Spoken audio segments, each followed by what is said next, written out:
न्यूज आयलो की फादर बॉलमॅक्स आमकां सोडून गेलो, म्हाका खरेंच खूब दुख्ख जाल्लें, खूब वायट दिसलें. आनी म्हाका दिसता म्हाकाच न्ही, प्रत्येक गोंयकाराक आज दुख्ख जाल्लें आसा. कारण एक बरो मनीस जो गोंय पासून खूब वावुरतालो आनी तो आमच्या मदीं आज ना.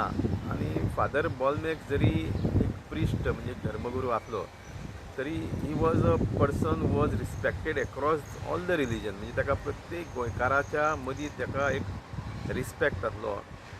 ही had a very high regards as far as Goans are concern. कारण आमी पळयता की फादर बॉलमॅक्स गोंय पासून खूब वावुरतालो.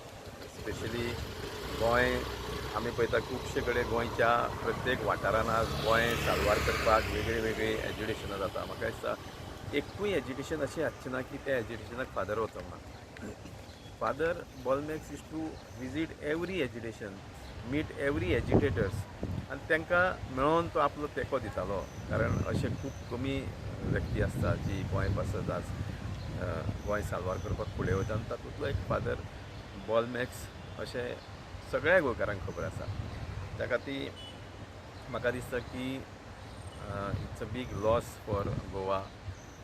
Goa has lost a true son of the soil, a warrior who is to always fight to protect the interests of Goa. आनी म्हाका दिसता ताणी जें कार्य केलें ताच्या जिवनान तें म्हाका दिसता प्रत्येक गोंयकार याद धरतले. आनी म्हाका दिसता जें आज फादर बॉलमॅक्स आमच्या मदीं ना जालें तें म्हाका दिसता प्रत्येकाक आज दुख्ख जाल्लें आसा. आनी तेजें कार्य फुडें व्हरतना म्हाका दिसता तेजो जो मूळ उद्देश आसलो की गोंयचें निसर्ग सांबाळपाचो त्या खातीर तो वावर करतालो. आनी त्या खातीर हांव देवा कडेन मागता की ताच्या आत्म्याक शांती मेळची. आनी वी वील मीस हीम ऑलवेज, एवरी गोवन वील मीस हीम ऑलवेज.